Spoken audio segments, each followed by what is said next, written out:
নমস্কার। মহামতি অনন্তলালের পরম অনুগ্রহে ভারত কথার গ্রন্থিমোচনের 1065তম পর্বের আলোচনায় আপনাদের সবাইকে স্বাগত জানাচ্ছি। আমরা কথা বলছি কালপুরুষ নিয়ে। আজকে তার পঞ্চম পর্ব বা অন্তিম পর্ব।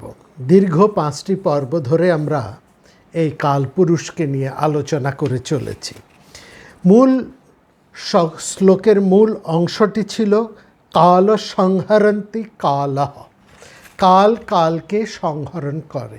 এবং সেটা যে কিভাবে, সেটা মোটামুটি আমরা গত পর্বে আলোচনা করেছি। তার মূল কথা আমাদের গত পর্বে বলা হয়ে গিয়েছে। এই পর্বে আমরা যা বলবো, যা আলোচনা করব, এটা হচ্ছে ঠিক তার পরের একটু বিস্তৃত বা বিস্তৃত কথা বা বিস্তার, এইটুকু আমরা শুধু করছি। কাল কালকে সংহরণ করে, এবং এই অর্থে কাল অর্থে শ্রীকৃষ্ণ। তিনি কোন অর্থে কাল এবং কোন অর্থে তিনি কালকে সংহরণ করছেন, সংহার করছেন, এবং এই পরবর্তী কালটি কী, তাও আমরা বিস্তার করে আলোচনা করেছি। তবু আপনাদের অনেকেই আমার কাছে কিছু অনুরোধ করেছেন, কিছু প্রশ্ন রেখেছেন, এবং সবটা মিলিয়েই আমাদের এই পর্ব। সেখানে আমরা আমাদের এই কাল সংহরন্তি কালঃ এইটির বিস্তার বা বাদবাকি যা কথা, উপসংহার আমরা এখানে টানব।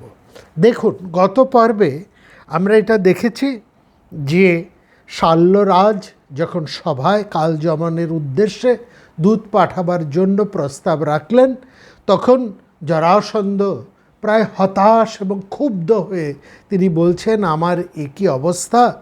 যখন অন্য রাজারা শত্রুর ভয়ে ভীত হয়ে আমার শরণাপন্ন হতেন, ঠিক এখন অবস্থাটা ঠিক উল্টো রকম হয়ে গেছে। যেন একজন রতিলোলুপ রমণী নিজের স্বামীর উপর বিরক্ত হয়ে অন্য পুরুষের আশ্রয় গ্রহণ করে, ঠিক আমার অবস্থাটাও এখন হয়েছে সেরকম।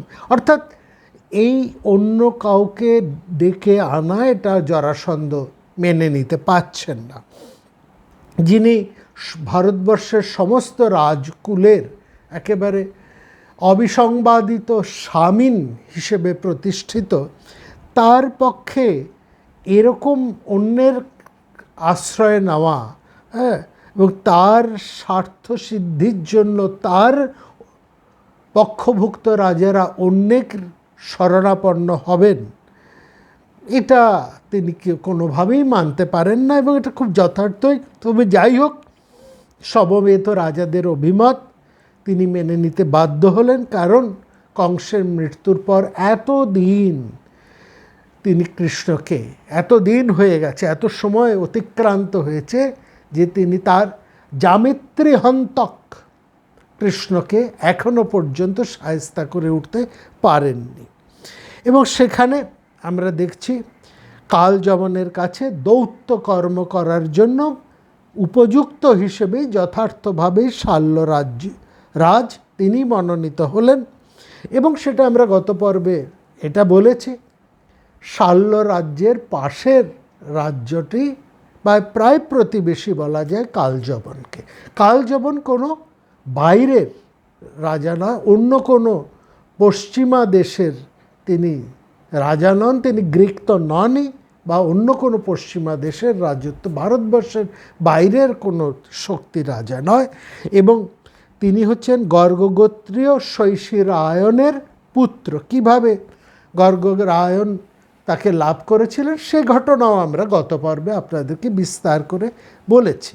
তার মানে অপুত্রক যবনরাজ গার্গ শৈশিরায়নের মাধ্যমে নিয়োগ প্রথায় এই সন্তানটি লাভ করেছেন, এবং সেই অর্থেই তার নাম হয়েছে কালযবন।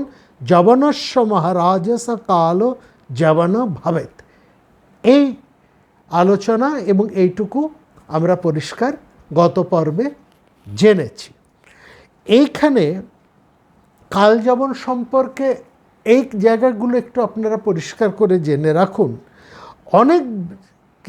অনেকেই তাকে ব্ল্যাক গ্রিক এইভাবে বলেছেন এবং অনেকেই তাকে পশ্চিম দেশ থেকে আগত এক ভয়ঙ্কর যবন শক্তি বলে বর্ণনা করেছেন।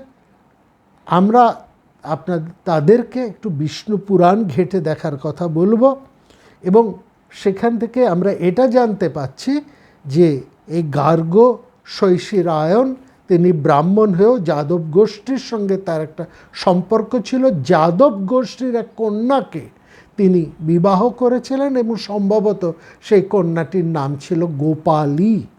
যাই হোক, সেখানে যাদবদের মাঝখানেই এক গোচারণ ক্ষেত্রে শৈশী নারায়ণকে সেই যাদবরা এবং সেখানে তার শ্যালকেরা তাকে নপুংসক বলে যথেষ্টভাবে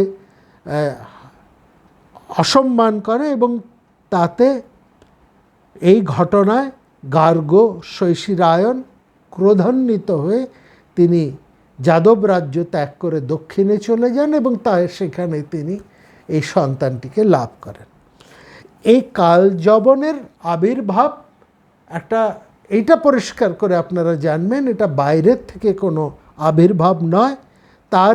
এবং আরেকটি কথা, তার জন্মসূত্রেই যাদবদের সাথে তার একটা শত্রুতা আছে তার পিতার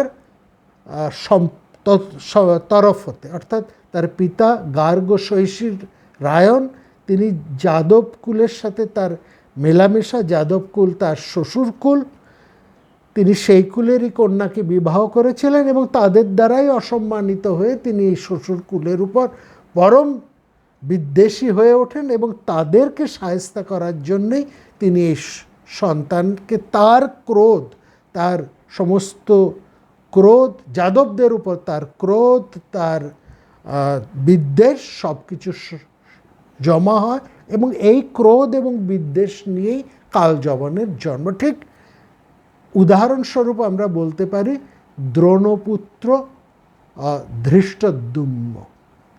ধৃষ্টদ্যুম্ন যেমন দ্রোণর সমস্ত ক্রোধ আক্রোশ নিয়ে জন্মগ্রহণ করেছিলেন এবং তিনি ছিলেন একেবারে দ্রোণাচার্য হন্তক। ঠিক একই রকমভাবে এখানেও ওই একই সূত্র, ওই দিক থেকে আপনারা মেলালে এটা পরিষ্কার বুঝতে পারবেন। ধৃষ্টদ্যুম্ন যেমন তার পিতার সমস্ত আক্রোশ, হতাশা, ক্রোধ এবং সর্বপ্রকার বিদ্বেষ দ্রোণের প্রতি এবং প্রতিহিংসা, এই সমস্ত অনল নিয়ে জন্মগ্রহণ করে। এই সমস্তগুলি অনলের মতন পিতৃ হৃদয়ের অনল স্বরূপ হয়ে এই ধৃষ্টদ্যুম্ন জন্মগ্রহণ করে। এবং শুধু তাই নয়, দ্রুপদের হৃদয় থেকে কেবলমাত্র দ্রোণাচার্যকে বধ করার জন্য তার হৃদয়ের অনল থেকে ধৃষ্টদ্যুম্ন যেমন জন্মগ্রহণ করেছিল, তেমনি দ্রোণকে আশ্রয় দেওয়ার জন্য সেই তার হৃদয়ের অপর অনল থেকে জন্মগ্রহণ করেছিলেন যাজ্ঞসেনী কৃষ্ণা দ্রৌপদী। অর্থাৎ দুটি ক্ষেত্রেই একই তথ্য, অন্তরের অনল থেকে, বিদ্বেষ থেকে, প্রতিহিংসা থেকে একজন পুত্র জন্মগ্রহণ করেছে দ্রোণ হন্তক হিসেবে এবং কন্যা জন্মগ্রহণ করেছে সমগ্র কুরু বংশের হন্তকারী হিসেবে। এই জন্য দ্রৌপদীকে কৃত্যা বলা হয়। ঠিক একই রকম একই ঘটনা গার্গ শৈশিরায়ণের সমস্ত অনল হৃদয়ের সমস্ত বিদ্বেষ থেকে জন্মগ্রহণ করেছে এই কালযবন এবং তার লক্ষ্য এই যাদবের।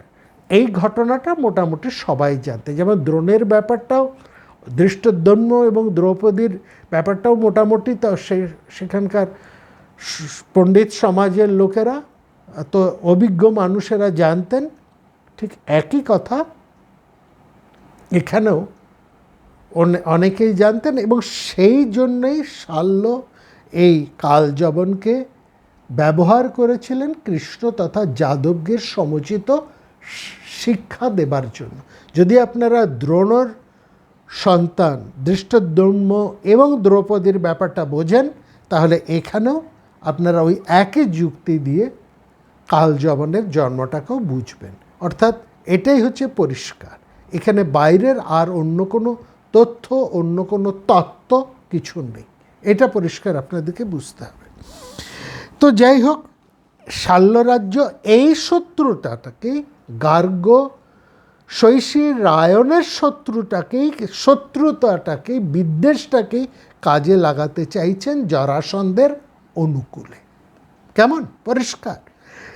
এখানে একবার দেখুন, যেটা হচ্ছে মহাভারতের যে দেশেই কালযাপন থাকুন না কেন, হরিবংশ পুরাণ, যেটা আমরা গত পর্বে বিস্তৃতভাবে আলোচনা করে দেখেছি, তিনি যথেষ্ট ন্যায় অনুসারী রাজা ছিলেন।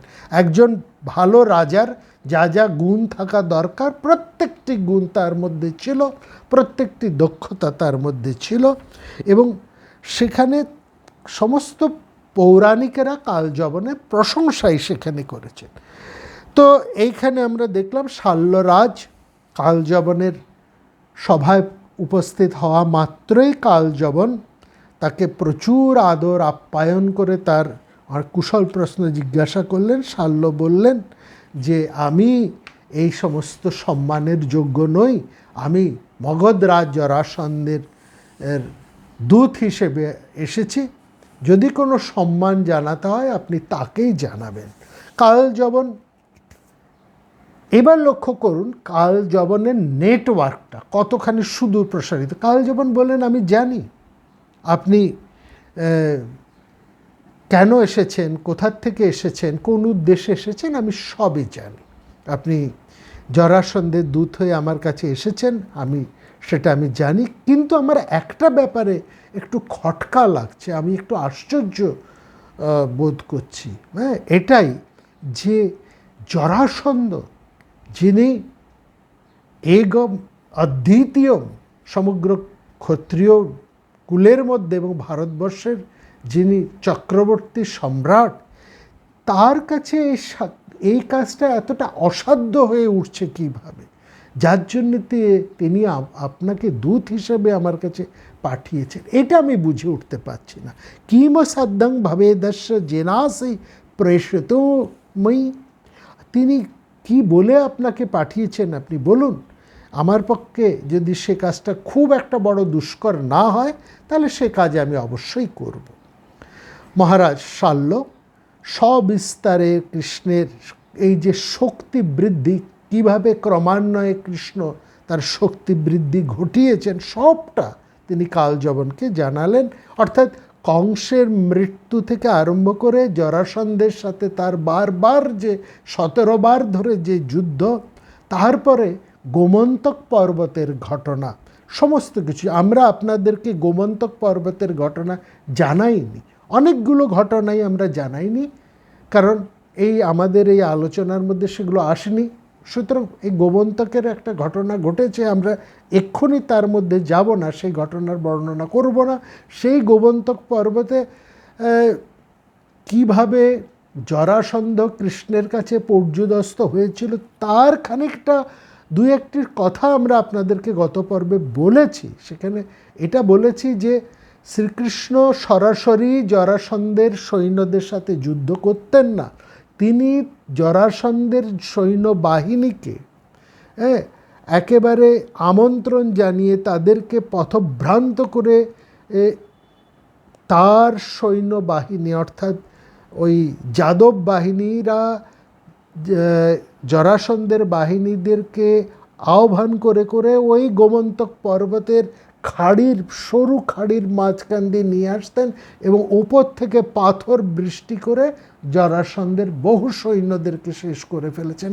এই কথা আমরা বলেছিলাম এবং এই ঘটনাটাই হচ্ছে গোমন্তক পর্বতের ঘটনা, এবং এটা সবিস্তারে হরিবংশ পুরাণ এবং অন্যান্য পুরাণে আছে। আমরা সেই আলোচনার বাহুল্যে আমরা সেখানে আপনাদেরকে একটু বলিনি, কিন্তু এখানে শাল্যরাজ সে সমস্ত ঘটনা সবিস্তারে তিনি কালযবনকে সবটাই বললেন এবং বলে তিনি জরাসন্ধের এই অভীষ্ট পূরণের কথাটিও আবেদনটি তিনি জানালেন। বললেন যাদবদের সঙ্গে আপনার পিতার একটা বিদ্বেষ আছে, সেই তিনি আপনাকে সন্তান হিসেবে প্রার্থনা করেছেন, তার প্রতি যাদবেরা, আপনার পিতার প্রতি যাদবেরা, সমগ্র যাদবকুল যে অন্যায় ব্যবহার করেছে তার প্রতিহিংসা নেবার জন্য আপনি নিশ্চয়ই আপনার পিতার সাথে যাদবেরা যে অসভ্যতা করেছে, যে অন্যায় করেছে তার প্রতিহিংসা আপনি নিন, আপনি মথুরা আক্রমণ করুন এবং সূর্যের কিরণে, এখানে বলছে সূর্যের কিরণে বরফ যেমন গলে যায় আপনার আক্রমণে তেমনই বিনাশ ঘটবে সমগ্র যাদবকুল তথা শ্রীকৃষ্ণে। যাদবকুল তথা শ্রীকৃষ্ণে, যাদবকুলের সঙ্গে সঙ্গে তার থেকেও বড় কৃষ্ণের বিনাশ ঘটানোটাই হচ্ছে মূল উদ্দেশ্য। যতস্য রাজ্ঞং বচন প্রযোদিত ব্রজস্য ইয়ত্রং বিজয়া কেশব, কেশবকে আপনি জয় করুন। এইটাই, যাদবদেরকে তো শেষ করুন, তার থেকেও বড় কথা হলো যেমন করেই পারুন কৃষ্ণকে ধ্বংস করুন। শাল্যরাজের কথা শুনে কালযবন বলে ঠিক আছে, আমি আমার পিতার সেই অন্যায়ের, পিতার সাথে যে অন্যায় হয়ে করেছে যাদবরা, তার একটা শোধ তো আমি নেবই। এবং আপনি জরাসন্ধকে জানান, মহারাজ জরাসন্ধকে আপনি জানান, আমি তার আদেশ মাথা পেতে নিলাম। এবং তারপরে আমরা দেখছি কালযবন একেবারে বৈদিক রীতি অনুসারে ব্রাহ্মণদেরকে প্রচুর দান ধ্যান যজ্ঞ ইত্যাদি পূজা আর্চা করে শুভ দিন শুভক্ষণ দেখে তিনি বিশাল বাহিনী নিয়ে মথুরা আক্রমণের দিন স্থির করলেন। একটা নির্দিষ্ট দিন দেখে একেবারে পাঁজি পুঁতি দেখে যাগযজ্ঞ করে মথুরা আক্রমণের দিন ঘোষণা করলেন। কৃষ্ণের কাছে এই খবর পৌঁছতে দেরি হলো না। সংবাদের আগেই তিনি ঠিক করে ফেললেন, সংবাদ শোনা মাত্রই তিনি ঠিক করলেন এবার মথুরা ত্যাগ করতেই হবে। এবং তিনি একলা নন, সমগ্র মথুরাবাসীদেরকে এবার মথুরা ত্যাগ করতেই হবে। জরাসন্ধের ভয়ে দুই একবার বাইরে গিয়ে আবার নতুন করে তিনি যে ফিরে আসতেন, এইটা আর করা চলবে না। এবার যাদবদের জন্য একটা নতুন রাজ্য, নতুন রাজধানী স্থাপন করতেই হবে। এই সিদ্ধান্তটা যে তিনি এই মুহূর্তে নিলেন তা নয়, এই সিদ্ধান্ত তিনি অনেক আগেই নিয়েছিলেন। তবে এই কালযবনের এই পরিকল্পনা তার এই সিদ্ধান্তকে ত্বরান্বিত করলো, এইটুকু আমরা বলতে পারি। কোথায় স্থায়ী আবাস তৈরি করা হবে এই জন্য তিনি লোক লাগিয়ে দিয়েছিলেন। বিদর্ভ থেকে ফেরার পথেই কাকে তিনি লাগিয়েছিলেন তার পরিচয় একটু এবার আপনাদেরকে আমাদের দিতেই হবে। কথায় বলে না যে কি শ্লোক নিয়ে আমরা আলোচনা করেছিলাম, এবার কথায় কথা কথায় কথা বেড়ে আর একটা দীর্ঘ আমাদের পর্ব অলরেডি 5টা পর্ব হয়ে যাচ্ছে। 1061 থেকে আরম্ভ করেছি আর এটা হচ্ছে 1065 পর্ব পর্যন্ত। কথা দিচ্ছি এই পর্বেই মোটামুটি আমরা শেষ করব। তবে হ্যাঁ, এই পর্বের মধ্যে অনেক কথা বিস্তারিতভাবে বলার থাকবে, এখানে সংক্ষিপ্ত আকারে আমরা বলছি। পরবর্তী সময়ে আমরা এটা আপনাদেরকে সেগুলো বিস্তারিতভাবে বলবো। শান্তি পর্বের আলোচনার মধ্যে সেগুলো হয়তো আসবে, তখন আমরা সেগুলোকে বিস্তার করব। আজকে একটু ছুঁয়ে ছুঁয়ে যাব, এইটুকুই আপনারা স্বীকার করে নিন। দেখবেন এইখানে যে মানুষটিকে তিনি নিয়োগ করেছেন তার পরিচয় হচ্ছে গরুড়। এই গরুড় নিয়েও আমরা কিন্তু আপনাদের সাথে কথা বলিনি। গরুড়ের জননী বিনতা, তার কথা হয়তো বলেছি। বিনতা এবং কদ্রুর কথা হয়তো আমরা আপনাদেরকে বলেছি। কদ্রুর সন্তান না হচ্ছে এই সর্প জাতি। সর্প মানে সাপ নয়, ভুলেও এই সাপ প্রাণী ভাববেন না, এরা সর্প জাতি এবং সাপের টোটেম এরা ব্যবহার করত। এরা হচ্ছে কদ্রুর সন্তান এবং এদের সবার পিতা হচ্ছে কাশ্যপ, যার সন্তানরা দেবতা, যার সন্তানরা দৈত্য, যার সন্তানেরা হনুমান, যার সন্তানেরা সর্পজাতি তাদের সন্তান হচ্ছে এই গরুর বা পক্ষী জাতি। এরা পাখির টোটেম, এবং এই পক্ষী জাতির মধ্যেও অনেকে আছে, তারা এই গরুরের সমস্ত পক্ষী জাতির যিনি রাজা তাকে বলা হতো গরুর। তিনি গরুর সম্মাসন, যেমন আমরা দেবতাদের রাজাকে বলা হতো ইন্দ্র, সেরকম দিতির ছেলেরা দেবতা, তাদের রাজা হচ্ছে ইন্দ্র। সেরকম দৈত্যদের যারা রাজা হয়েছেন, কেউ কখনো বিরোচন হয়েছেন, কখনো বলি হয়েছেন, কখনো প্রহ্লাদ হয়েছেন, এরকম অনেক হয়েছে, কখনো কখনো হিরণ্যকশিপু হয়েছে, এরকম অনেকে হয়েছে। হ্যাঁ, সেরকম পক্ষীকুল আবার এই যে দাঁড়ান, এই পক্ষীকুল এরা হচ্ছে পক্ষী এবং সর্পজাতি, এরা হচ্ছে ওই সম্পর্কে এরা সবাই মাস্ততো ভাই। দেবতা থেকে আরম্ভ করে এই গরুর এরা প্রত্যেকেই কিন্তু দৈত্য দানব সম্পর্কে এদের একটা মায়ের দিক থেকে এরা প্রত্যেকেই কিন্তু মাস্তুতো ভাই। মানে দৈত্য, দানব, গন্ধর্ব, রাক্ষস, মানুষ, সর্প, পক্ষী, তারপরে ভল্লুক, তারপরে বানর বা হনুমান, এরা সব হচ্ছে কশ্যপেরই সন্তান। অর্থাৎ এরা প্রত্যেকেই টোটেম ব্যবহার করতো, এক একটা টোটেম, সেই টোটেম থেকে কেউ সর্পজাতি, সর্পের টোটেম ব্যবহার করতো, কেউ ভল্লুকের টোটেম ব্যবহার করতো, তারা ভল্লুক বা ঋক্ষ। রামায়ণের যুদ্ধের মধ্যে দেখবেন সেই ঋক্ষ রাজ রয়ে তার কথা পেয়েছেন, তিনি আবার ভালো সুসেন বৈদ্য, তিনি কিন্তু এই ঋক্ষ সম্প্রদায়ের, অর্থাৎ তারা ভল্লুকের টোটেম ব্যবহার করতেন। আবার এই বানর, তারা হচ্ছে বানরের টোটেম ব্যবহার করতেন, যাদের শ্রেষ্ঠ হচ্ছেন সেই হনুমান, যাকে আমরা একেবারে রামচন্দ্রের যিনি পরম ভক্ত, সেই পরম শক্তিমান পুরুষকে আমরা যাকে মহাবীর বলে জানি, তিনি হচ্ছেন ওই সম্প্রদায়। আবার এই গরুর, তাকেও আমরা রামায়ণের পাচ্ছি গরুর, এবং শুধু গরুর নয়, সেখানে আপনারা দেখবেন রামায়ণের মধ্যে এই পক্ষী সম্প্রদায়ের মধ্যে রয়েছেন যিনি রাবণের সাথে যুদ্ধ করেছেন, তার ভাইও রয়েছেন। হ্যাঁ, এই সব দীর্ঘ একটা পক্ষীর জনজাতির একটা ধারা সেখানে রয়েছে। তাদের রাজা হচ্ছে গরুর। জটায়ুর কথা যেমন পেয়েছেন, সম্পাতি যেমন পেয়েছেন, এরাও পক্ষীকুলেরই এক বড় বড় রাজা, এবং তাদের সবার রাজা হচ্ছেন গরুর। তো এই গরুর বলতে ওই গরুর পাখিটাকে বলবেন না, তার ডানা টানা এসব দিয়ে বলা হচ্ছে, এগুলো নিয়ে তাকে কোনো বড় পাখিটাকে বলবেন না।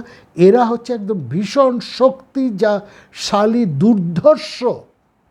দুর্ধর্ষ শক্তিমান যুদ্ধবীর, এবং শুধু তাই না, এরা প্রচণ্ড বুদ্ধি রাখতেন। যেরকম ওই বানর কুলের মধ্যে আমরা হনুমানকে পাচ্ছি, তিনি প্রাজ্ঞ, বুদ্ধিমান এবং ভয়ঙ্কর, তিনি যুদ্ধবীর, ঠিক একই রকম হচ্ছেন এই গরুরও তিনি মাকে নানাভাবে রক্ষা, তার মার কেউ অনেক বিপদে পড়েছিলেন, এই পক্ষীকুল, এই গরুরই কিন্তু তাদেরকে রক্ষা করেছে, পক্ষীকুলকে উদ্ধার করেছেন। সেখানে বিনতা এবং কদ্রুর একটা বিশাল ঘটনা আছে, আমরা যাব না, সেই ঘটনার প্রলোভন দেখাবেন না, তার মধ্যে আমরা যাব না। তো এই গরুর, তার সাথে কৃষ্ণের একটা যোগ হয়েছে, গরুর অর্থাৎ পক্ষী সম্প্রদায়ের সাথে কৃষ্ণের একটা যোগ হয়েছে, এবং সেখানে রাজা গরুর, তিনি কৃষ্ণের বন্ধু হয়েছেন। কৃষ্ণের সাথে সখ্যতা হয়েছে গরুরের, এবং এই সখ্যতাটা এতটাই, সেখানে পুরাণ বলছে যে বিষ্ণুর যে মাথার কিরিট, সেই কিরিট সেটা বৈরোচনী নামে এক দৈত্য রাজ হরণ করেছিল বিষ্ণুর মাথার থেকে বিষ্ণুর কিরিট। এই গরুর সেই বৈরোচনী দৈত্যকে বৈরোচনী দৈত্য, তিনি বিষ্ণুর কিরিটকে হরণ করেছিলেন। এই গরুর সেই বৈরোচনী দৈত্যকে বধ করে বিষ্ণুর সেই কিরীট উদ্ধার করে এনেছিলেন। অর্থাৎ মাঝে মাঝেই তো আমরা দেখেছি দেবতাদের সাথে দৈত্যদের যুদ্ধ হতো এবং সেখানে বিষ্ণু সবসময় দেবতাদের পক্ষ নিতেন। তো এই বৈরোচনী ছিলেন মহাশক্তিমান দৈত্য, তাই তার সাথে বিষ্ণুর যুদ্ধ লাগে। সেই যুদ্ধে তিনি বিষ্ণুর মাথার মুকুটটি নিয়ে পালিয়ে গেছিলেন। বিষ্ণু বেশ খানিকটা অপ্রস্তুত হয়ে গেছিলেন সেই যুদ্ধে। এই গরুর তখন বিষ্ণুর পক্ষ হয়ে বৈরোচনীকে বধ করে তার থেকে মুকুটটা নিয়ে আসেন। যে গরুরের কথা আমরা বলছি, এই গরুর হচ্ছে সেই যে গরুর যিনি বিষ্ণুর কিরীটকে উদ্ধার করেছিলেন, তার অধস্তন। সেই গরুর আর এই গরুর এক নয়, অধস্তন পুরুষ। এইখানে সেই গরুর সেই সময়টা ছিল বিষ্ণুর আর এই সময়টা হচ্ছে কৃষ্ণর। সেটা ছিল সত্যকাল আর এটা হচ্ছে কলিকাল। আর দাঁড়ান, এই কৃষ্ণ ত্রেতা যুগের লোক নন, কৃষ্ণ হচ্ছেন কলিকালের লোক। আমরা এই পর্বেই সেটা আপনাদেরকে বলবো। এই পর্বটা একটু দীর্ঘ হবে, সামান্য একটু দীর্ঘ হবে, একটু ইন্টারেস্টিং হবে, আপনারা একটু মন দিয়ে শুনুন। হ্যাঁ, তো সেখানে এই গরুর মানে যারা সেই উত্তরাধিকার সূত্রে বিষ্ণুর সেই কিরীটের রক্ষার দায়িত্ব পেয়েছিলেন, বলা হয় গরুর বিষ্ণুর বাহন ছিলেন। অর্থাৎ বিষ্ণুকে তারা বহন করে নিয়ে যেতেন, বিষ্ণু শক্তিকে বহন করে নিয়ে যাওয়া, বিষ্ণুকে কাঁধে চড়িয়ে নিয়ে যাওয়া নয়। এই জায়গাটা বুঝুন। গরুরকে বলা হয় বিষ্ণুর বাহন। মানে বিষ্ণু, এবং সব ছবি টবি দেখবেন ক্যালেন্ডারে আঁকা হয় স্বয়ং বিষ্ণু একটা বিশাল পাখির কাঁধের মধ্যে বসে আছে, সেই কাঁধে পাখিটা হচ্ছে গরুর। না, নট দ্যাট, সেটা তথ্য না। বিষ্ণু শক্তির বাহন হচ্ছে গরুর। এই জায়গাটা ভাঙুন। এই এই এই সূত্রটাকে ভাঙলে এই আমরা যে আলোচনা করছি সেটাও পরিষ্কার হয়ে যাবে। বিষ্ণুকে বহন করে নিয়ে যাচ্ছেন, বিষ্ণু শক্তিকে বহন করে নিয়ে যাচ্ছে, এটাও বলা হয়েছে। পুরাণে দুটো কথা বলা আছে, তিনি বিষ্ণুকে বহন করে নিয়ে যান বা বিষ্ণু শক্তিকে বহন করে না যান। বিষ্ণুকে বহন করা আর বিষ্ণু শক্তিকে বহন করা একই কথা। একজনকে বহন করা মানে তার শক্তি সমেত তাকে বহন করা, দুটি একই কথা, তাই না? সেক্ষেত্রে বিষ্ণুর শক্তি অর্থাৎ বিষ্ণুর সেনা দলের মূল শক্তি ছিলেন এই গরুর সম্প্রদায়ের পক্ষীকুল। এরা পক্ষীর টোটেম ব্যবহার করতেন, আমরা প্রথমেই বলেছি। এরা দুর্ধর্ষ যোদ্ধা ছিলেন এবং তাদের রাজা যত বড় যোদ্ধা ততটাই বুদ্ধির অধিকারী, তত সেরকম চমৎকার বুদ্ধি। যেমন হনুমান, তিনি যত বড় যোদ্ধা ততটাই বড় বুদ্ধিমান। গরুরও ঠিক সেরকম। তিনি এই বিষ্ণু শক্তিকে বহন করে, অর্থাৎ বিষ্ণুর সৈন্য দলের শক্তির মূল অংশই ছিল এই পক্ষীকুল। এরা এই পক্ষীকুল নিয়েই বিষ্ণুর সৈন্য দলের বা বিষ্ণু শক্তির মূল অংশটা গঠিত, এটা বুঝতে হবে। এই পরম্পরাটা সে সত্যকাল থেকে এই কলিকাল পর্যন্ত চলে এসছে একই রকমভাবে। কেমন? একটু এই কাল সম্পর্কে একটু কথা বলে দিই আপনাদেরকে, যে দেখুন এই কালের জায়গাটা সেই সময় তো কালের ধারণা ওই এরকমভাবে তো করা হতো না যে এখন যেভাবে কালের হিসেব করা হয়, মানে অ্যানথ্রোপোলজিক্যাল বা অ্যানথ্রোবায়োলজিক্যাল বা এনভায়রনমেন্টাল, এইসব বলে কিন্তু পুরাণকারেরা এইভাবে কাল বিভাগ করতেন না। তারা কাল বিভাগ করতেন প্রকৃতির পরিবর্তনকে লক্ষ্য করে, মানুষের পরিবর্তনকে লক্ষ্য করে, জীবনের পরিবর্তনকে লক্ষ্য করে, মূল্যবোধের পরিবর্তনকে লক্ষ্য করে।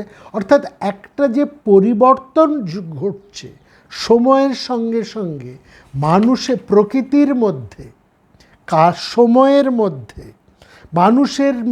মানুষের জীবনের মধ্যে, মানুষের ধারণার মধ্যে যে পরিবর্তনগুলো ঘটছে, সেই পরিবর্তনকে লক্ষ্য করেই তারা কিন্তু যুগকে ভাগ করতেন। এটা বুঝতে কিন্তু কোনো অসুবিধে নেই। মানে আমরা কথাই বলি না, সেকালে সব এরকম ছিল, এই কালে কি হলো, এই কালে সব চিন্তাধারা পাল্টে গেল, পোশাক পরিচ্ছদ পাল্টে গেল, লোকের ধ্যান ধারণা পাল্টে গেল, লোকের বিশ্বাস ভাবনা পাল্টে গেল, রুচিবোধ পাল্টে গেল, সময়টা কেমন পাল্টে গেল। এই যে পাল্টে যাচ্ছে, এই পাল্টে যাওয়াটাকে লক্ষ্য করে করে পৌরাণিকেরা কালকে ভাগ করেছে, সত্য, ত্রেতা, দাপর, কলি, এইভাবেই তারা ভাগ করেছে। তারা ওই অ্যানথ্রোপোলজি বা এনভায়রনমেন্ট বা অ্যান্থোবায়োলজি এইসব পড়ে টড়ে কাল বিভাগ করতেন না। এইটুকু বুঝুন, এই যুগের, সময়ের, জীবনের মূল্যবোধের, ধ্যান ধারণার পরিবর্তনকে লক্ষ্য করেই তারা সময়ের বা কালের বিভাগ করছেন বা করে এসছেন, এবং তাতে কোনো অসুবিধে হয়নি। একই জিনিস আমরা পেয়েছি, সঠিকভাবেই আমরা সেটা পেয়েছি, তাতে এতটুকু কোনো ক্ষতিবৃদ্ধি হয়নি বা এতটুকু ন্যূন কিছু হয়নি, এটা বুঝতে হবে। যাই হোক, কোথায় কোথায় কোথায় চলে যাচ্ছি। তো এইখানে আমরা গরুরের কথা বলছি। তো এই যে দল, সেখানে বিষ্ণুর অংশই তো কৃষ্ণ, সেই ধারার থেকেই তো কৃষ্ণ এসছে, তাই না? বিষ্ণুর অবতার আমরা বলছি, তাহলে ওই ধারা। সুতরাং গরুরের ধারা ওই একই রকমভাবে চলে এসেছেন। যে গরুর বিষ্ণুর, যে গরুর বা যে গরুরেরা বিষ্ণুর শক্তির মুখ্য অংশে ছিলেন, সেই গরুর এবং সেই পক্ষীকুলেরা কৃষ্ণের মুখ্য অংশের সঙ্গে আছে একটা দৈত্য আছে। এই দৈত্যটাকে ভীষণ ভয় পেয়েছেন কিন্তু জরাসন্ধ এবং তার রাজারা।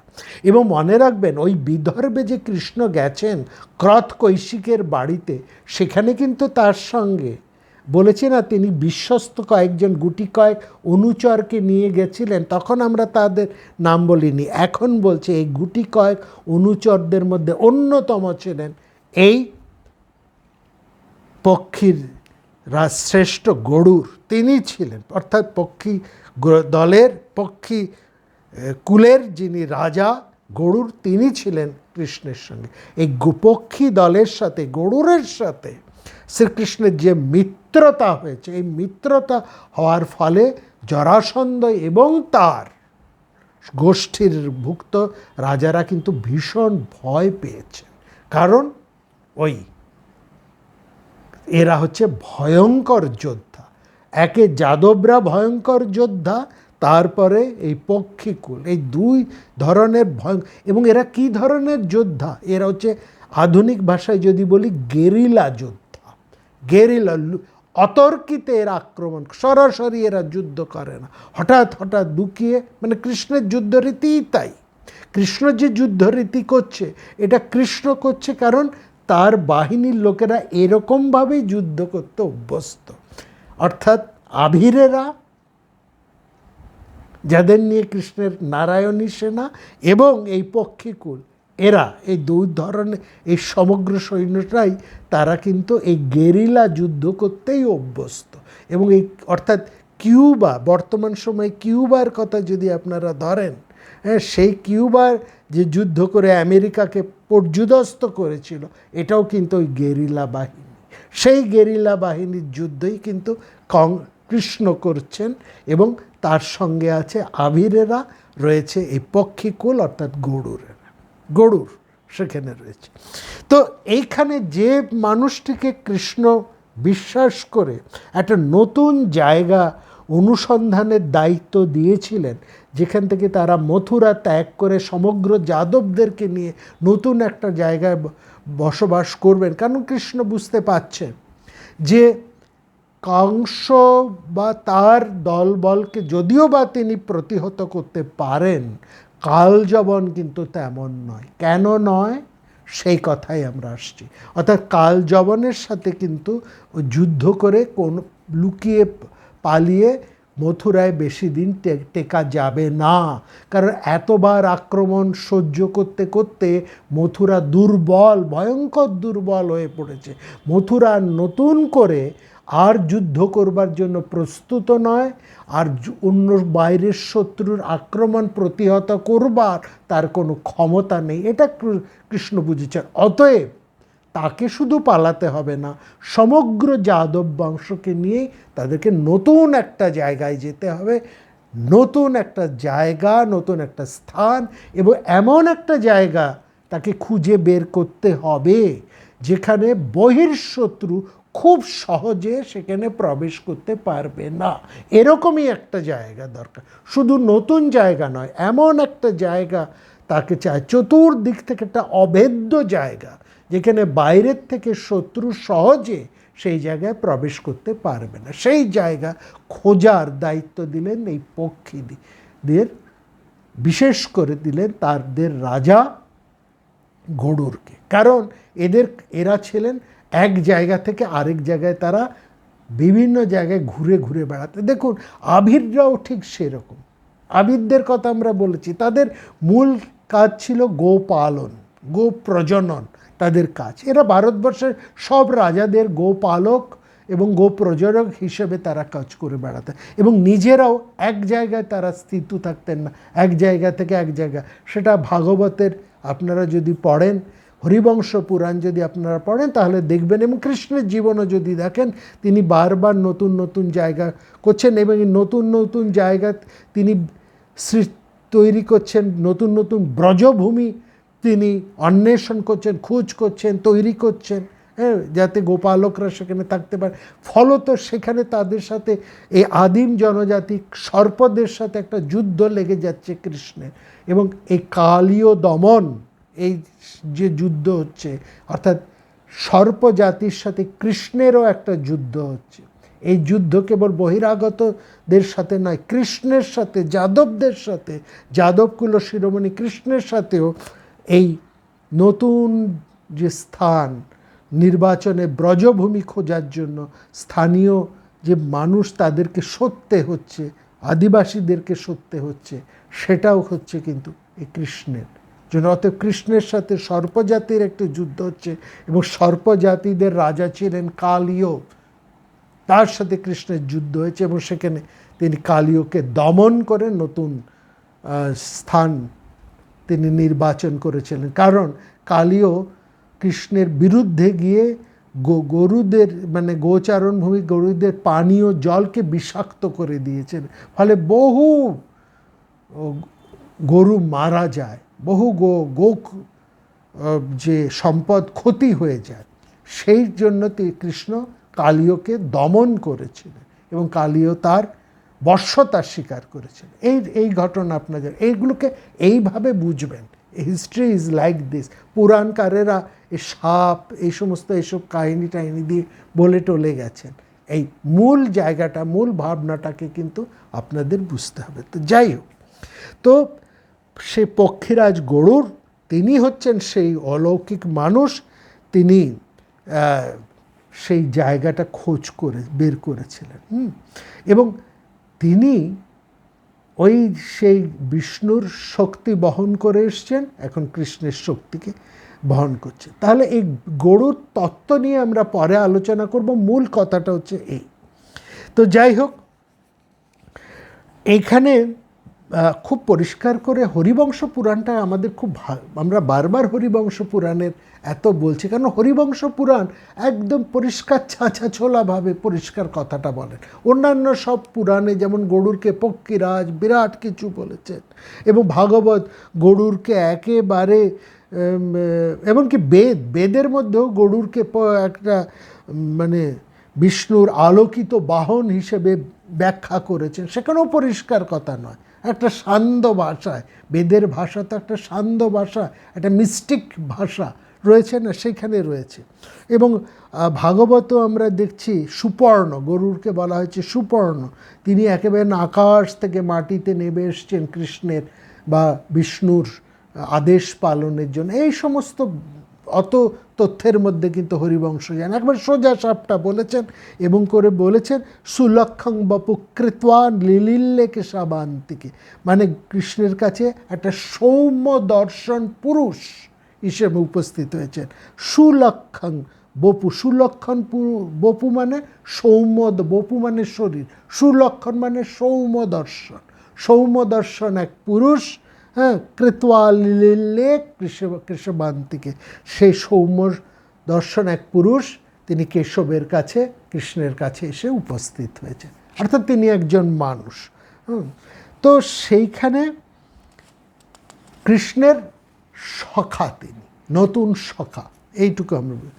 এবং কৃষ্ণ বুঝেছেন এবার ভয়ঙ্কর, তিনি যখন বিদর্ভ থেকে ফিরে আসছেন, আসতে আসতেই তিনি বুঝেছেন এই যে বিদর্ভের অর্থাৎ রুক্মিণীর স্বয়ংবর যে বন্ধ হলো, সুতরাং এর দোষটা নেবে আসবে কৃষ্ণের উপরে। এবং শুধু তাই না, সমস্ত রাজারা কৃষ্ণকেই দোষী করবেন এবং ফল তার সেই দোষী সাব্যস্ত করে তারা আবার নতুন করে মথুরা আক্রমণ করবেন। এবং কৃষ্ণের কাছে এই খবরটাও এসে পৌঁছলো, এবার আক্রমণ হবে দুদিক থেকে, যৌথভাবে দুদিক থেকে আক্রমণ হবে।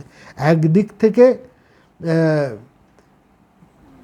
এই জরাসন্ধ আক্রমণ করবে, আর পশ্চিম দিক থেকে আক্রমণ করবে, অর্থাৎ পূব দিক থেকে আক্রমণ করবে জরাসন্ধ এবং তার সম্মিলিত বাহিনী, আর পশ্চিম দিক থেকে আক্রমণ করবে, পশ্চিম মনে করে সেই কচ্ছ দেশ পশ্চিম, সেদিক থেকে আক্রমণ করবেন কালযবন। সুতরাং কৃষ্ণ এবার বুঝেছেন এইবার আর পালিয়ে বেড়ানো যাবে না, স্থায়ীভাবেই তাকে মথুরা ত্যাগ করতে হবে, এবং শুধু তাকে নয় সমগ্র মথুরাবাসীকেই। তাহলে তিনি তার বিশ্বস্ত পার্ষদ গরুড়কে অনুরোধ করেছেন নতুন একটা জায়গা, একটা এমন জায়গা, দুর্ভেদ্য একটা জায়গা খোঁজ করার। এবং সেখানে আমরা দেখছি এই হরিবংশ পুরাণ এবং অন্যান্য পুরাণের মধ্যেও আমরা সেখানে দেখছি এই অনেক জায়গা খুঁজে, অনেক কিছু, অনেক বিচার করে গরুড় তাকে কুশস্থলী নামে এক জায়গার কথা এসে বলেছে। হ্যাঁ, কুশস্থলীর বলে একটা জায়গা।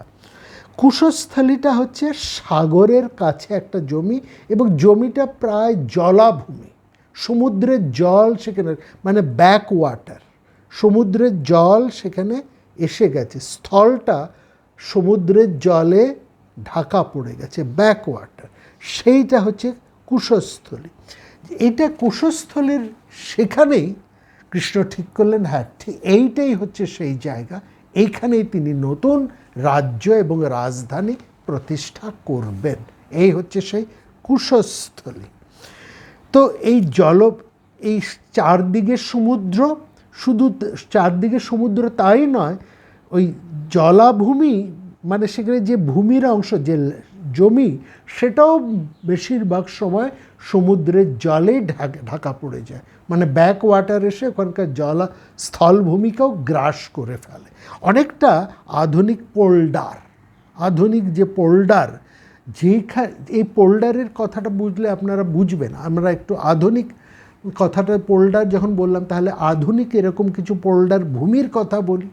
Netherlands, Belgium, France, Germany, America, এরকম অনেক এই সমস্ত দেশের এরকম প্রচুর পোল্ডার রয়েছে, এইরকম জলাভূমি রয়েছে। সেই জলাভূমিকে বুঝিয়ে সেখানে সুন্দর মানুষ বসবাসের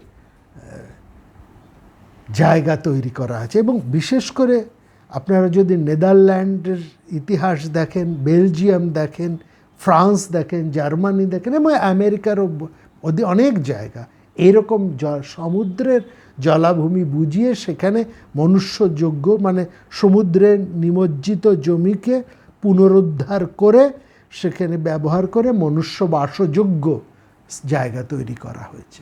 ঠিক এই কুশস্থলীও হচ্ছে সেখানে। একদম হরিবংশ পুরাণ পরিষ্কার বলছে, নামনা দ্বারাবতী জ্ঞেয়া ত্রিষু লোকেষু বিস্মৃতা ভবিষ্যতি পুরী রম্মা শত্রুসেবা অমরাবতী, শত্রুসেবা অমরাবতী, মানে অমরাবতীর মতনই সেখানে দ্বারাবতী নামে একটা জায়গা তৈরি হলো। কোথায় না সেই কুশস্থলীতে, যেখানে ভবিষ্যতে একটা পুরী তৈরি হবে, রাজধানী তৈরি করবেন কৃষ্ণ। এটাই হচ্ছে সেখানে। তো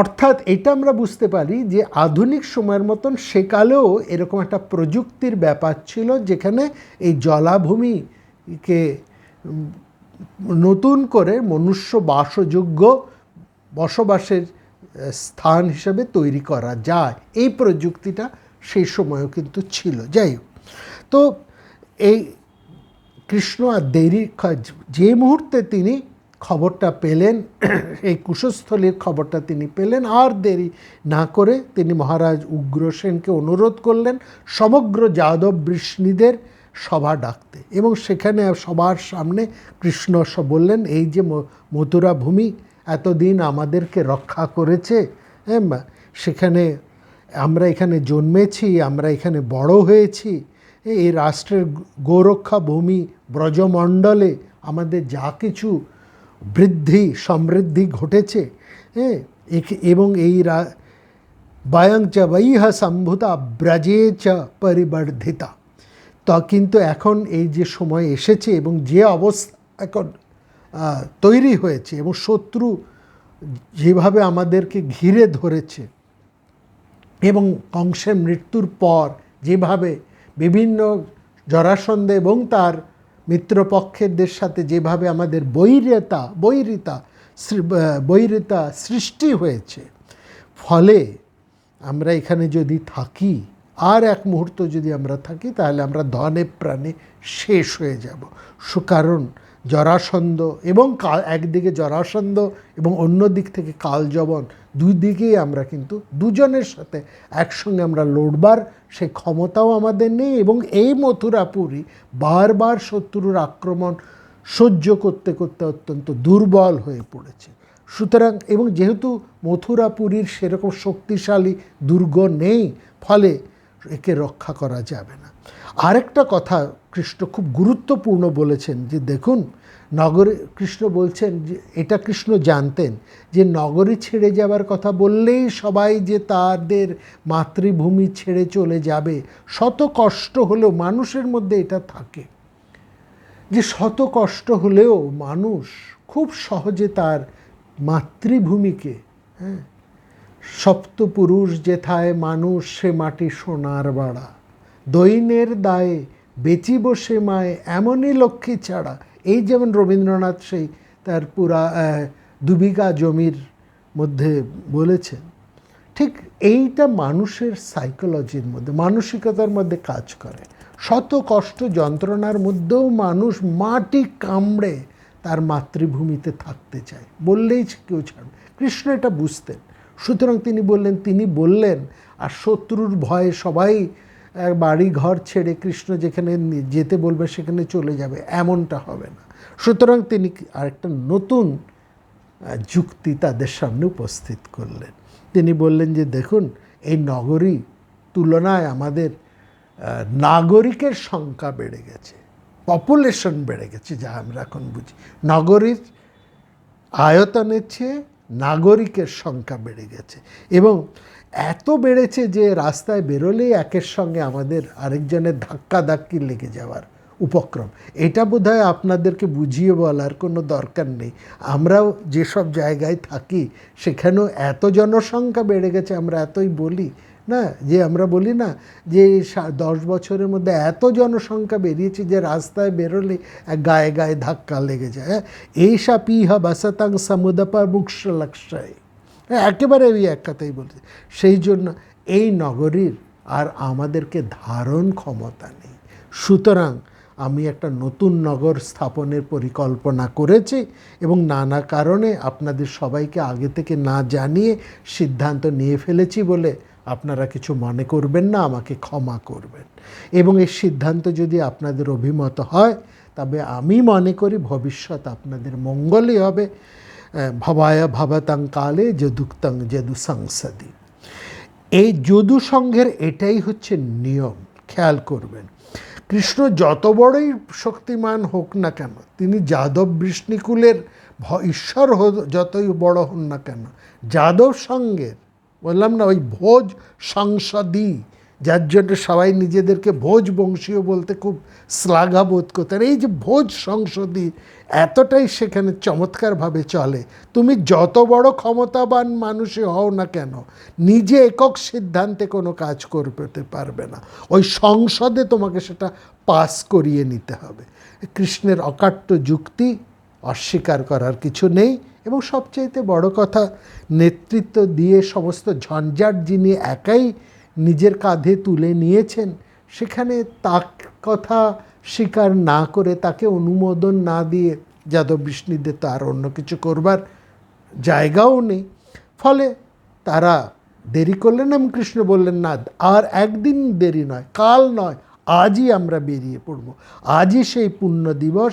আমরা আমাদের যা আছে, বল বাহন যা আছে সব নিয়ে আমরা বেরিয়ে পড়ব। আদ্যৈব দিবস পুণ্য নির্যামা সাবলানুগা।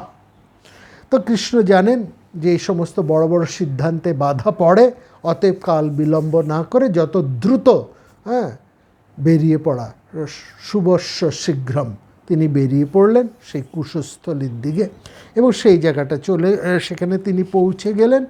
এবং এই জায়গায় লক্ষ্য করবেন কৃষ্ণের সম্পর্কে এখানে খুব চমৎকার করে হরিবংশ পুরাণ বলছে যে কৃষ্ণ হচ্ছেন সেই রকম একজন মানুষ।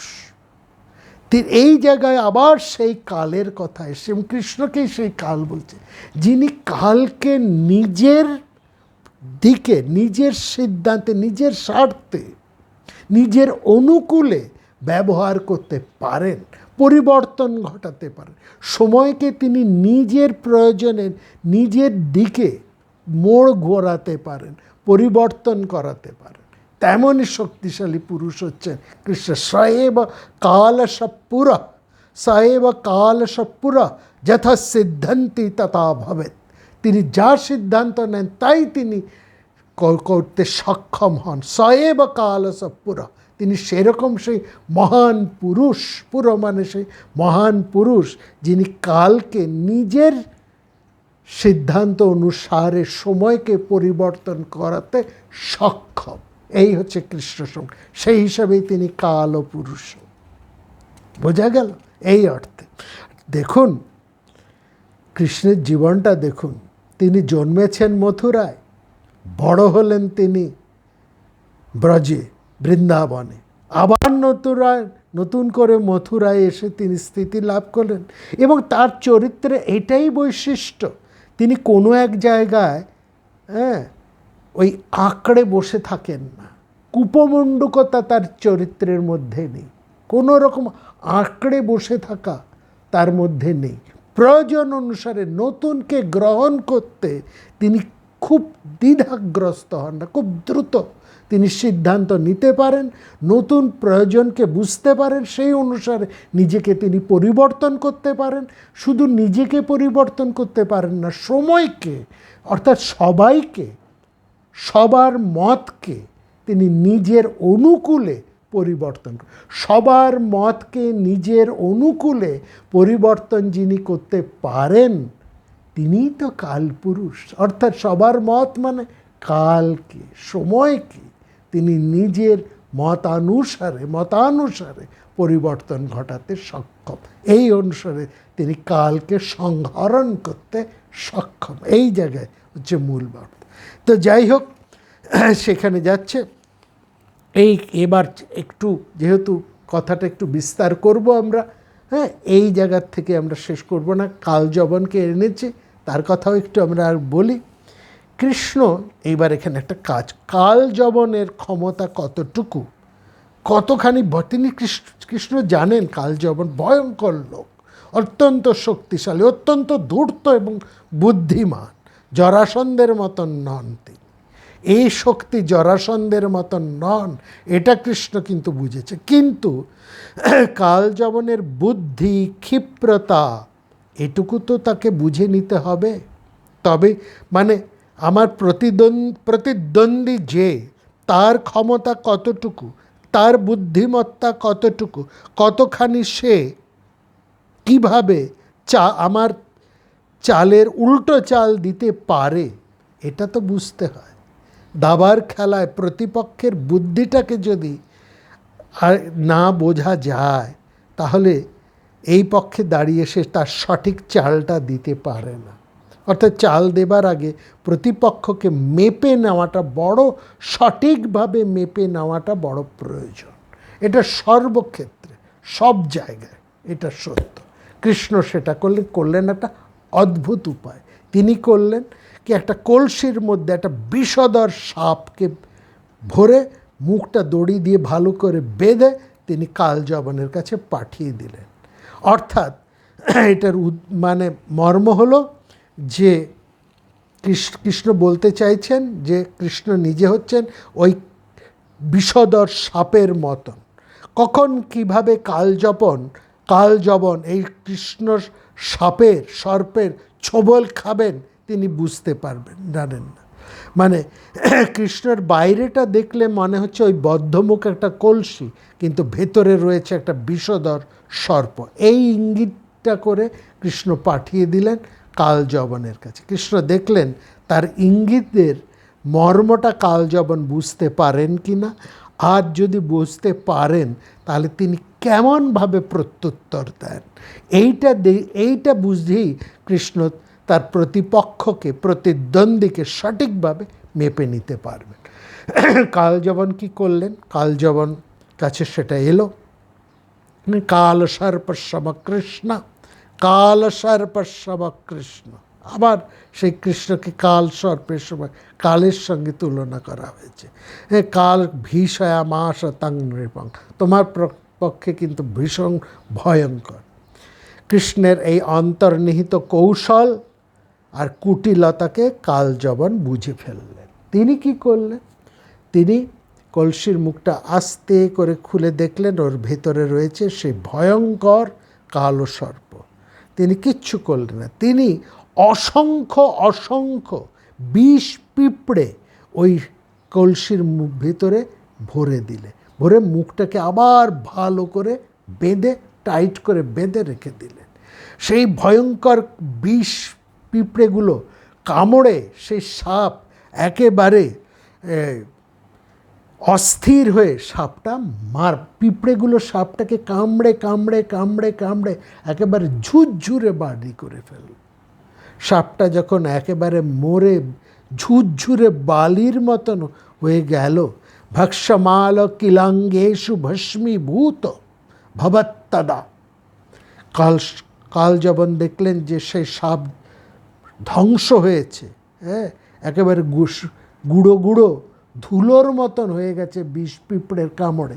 তিনি আবার কলসির মুখ বন্ধ করে সেটা পাঠিয়ে দিলেন কৃষ্ণের কাছে।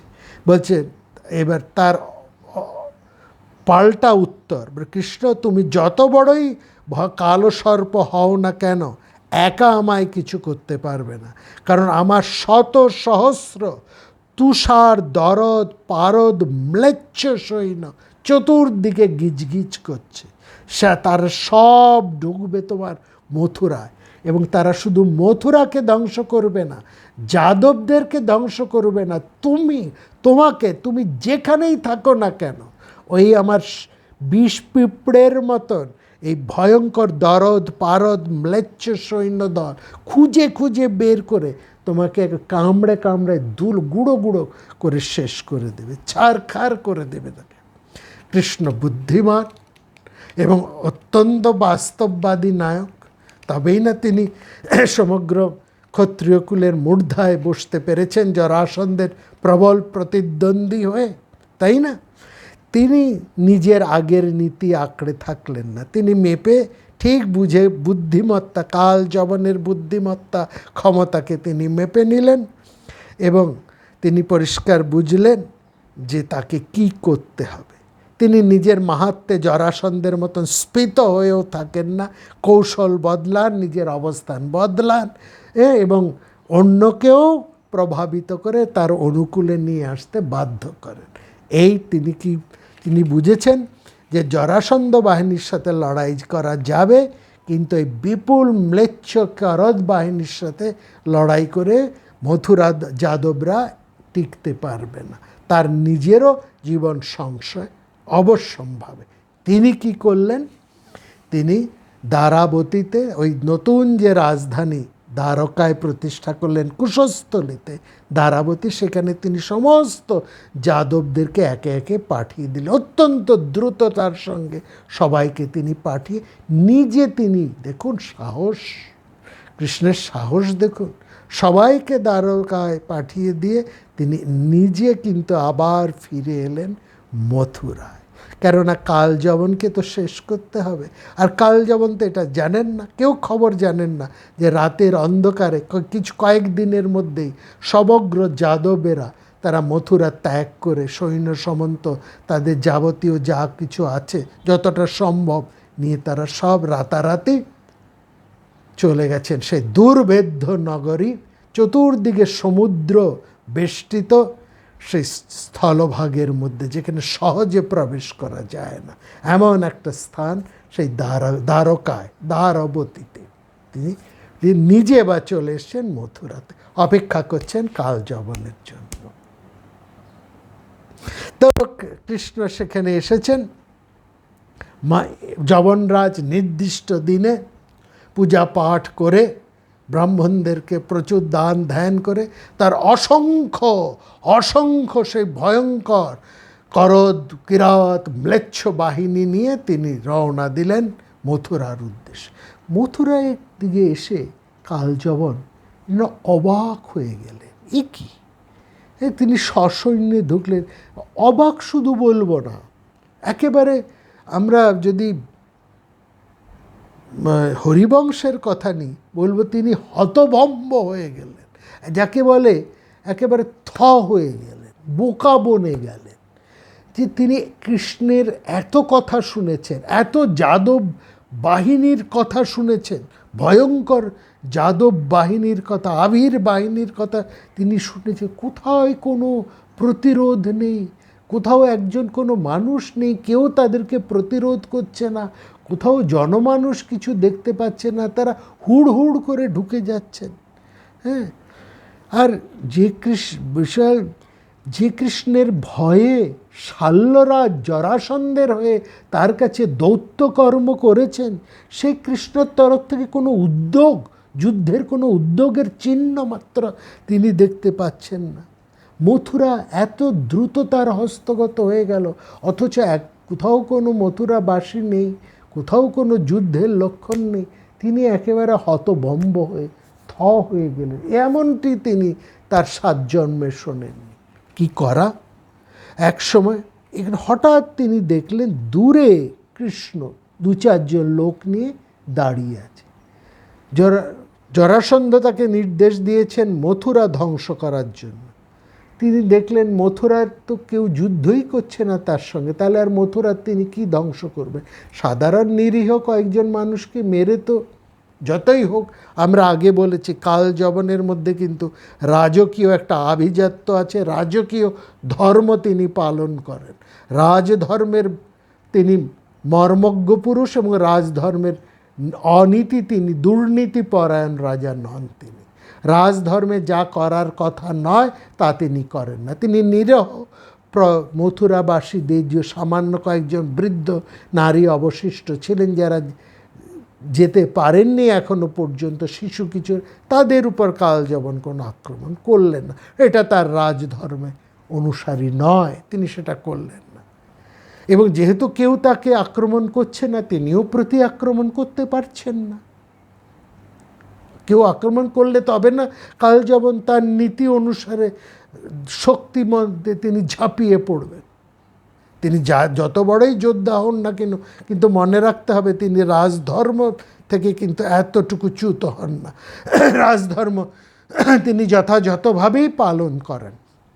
তিনি কিছু লুটতরাজ করেন না, অকারণে অগ্নি সংযোগ করেন না, হ্যাঁ, অকারণে তিনি হত্যালীলা বা অন্যরকম কোনো অত্যাচার করেন না, সেটা তিনি করেনও। কিন্তু তিনি দূরে দেখলেন যে মাঝে মাঝে কৃষ্ণকে দেখছেন 2-4 জন অনুচরকে নিয়ে। তিনি ভাবলেন মথুরাকে যখন ধ্বংস করা গেল না, যুদ্ধ যখন করাই গেল না, জরাসন্ধ যখন তাকে এই দায়িত্ব দিয়েছেন, অগত্যা জরাসন্ধের যে শত্রু, যদিও জরাসন্ধ তাকে এই কাজের দায় দেননি, তবু তিনি ভাবলেন যে ঠিক আছে, তার শত্রুকেই না হয় আমি বিনাশ করি, কৃষ্ণকে আমি শেষ করি। এইবার তিনি ছুটলেন কৃষ্ণের বিরুদ্ধে।